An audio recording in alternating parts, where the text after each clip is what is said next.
তুমি চিন্তা করো না, আমি খালামণির সাথে কথা বলবো।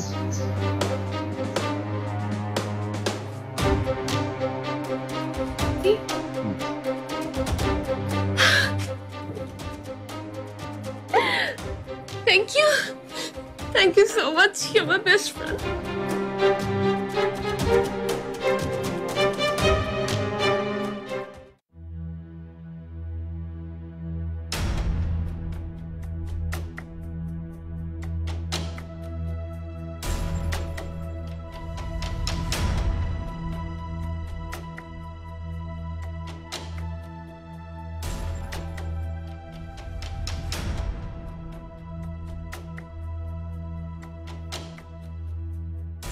খালামণি কেমন আছেন? ভালো। বসো ফারহান।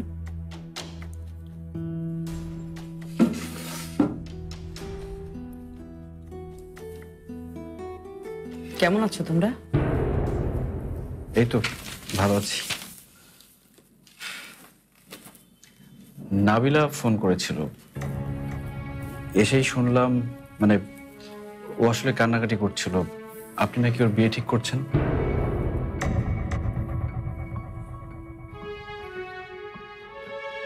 তুমি তো বুদ্ধিমান ছিলে, তুমি বলো মা হিসেবে আমার বিয়ে ঠিক করা উচিত নাকি উচিত নয়? অবশ্যই উচিত, ইনফ্যাক্ট তাই তো করার কথা। কিন্তু সে বলছিল সে আসলে এখন প্রস্তুত না। তুমি কি প্রস্তুত ছিলে ফারহান বিয়ের জন্য?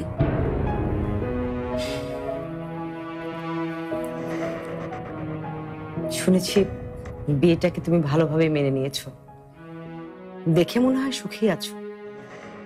তবে আমার মেয়ে কেন সুখ থেকে বঞ্চিত হবে? কি দোষ আমার মেয়ের?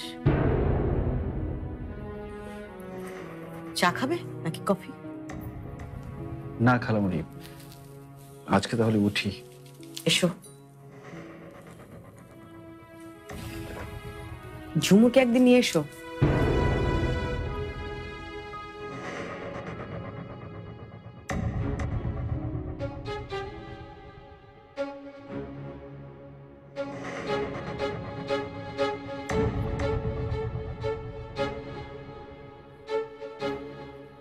নাবিলা, তুমি কি তোমার বিয়ের ব্যাপারে ফারহানকে আমার সাথে কথা বলতে বলেছিলে?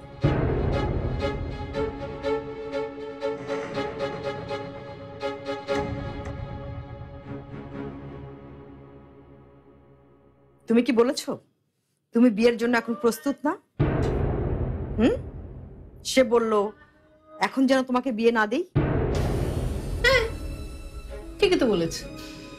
আমি তো এখন বিয়ের জন্য রেডি না। ইনফ্যাক্ট আমি বিয়ে করতেই চাই। ফারহান ছাড়া অন্য কাউকে আমি আমার হাজবেন্ড হিসেবে কল্পনা করি। ফারহান বিবাহিত নাবিলা।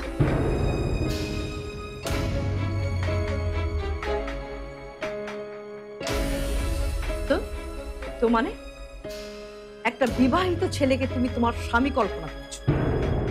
আর এই ম্যাড নাবিলা, তুমি কাকে বিয়ে করবে, কখন বিয়ে করবে তাও ফারহান ঠিক করে দেবে?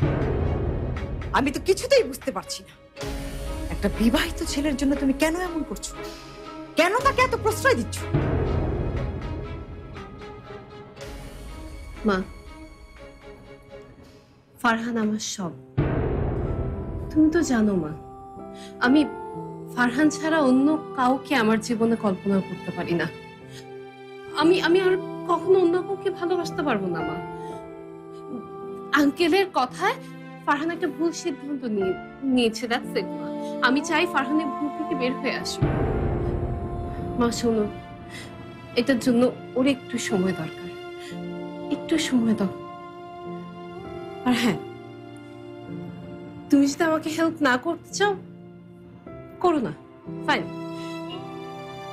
কিন্তু আমার আর ফারহানের মাঝে এসো, প্লিজ এসো না।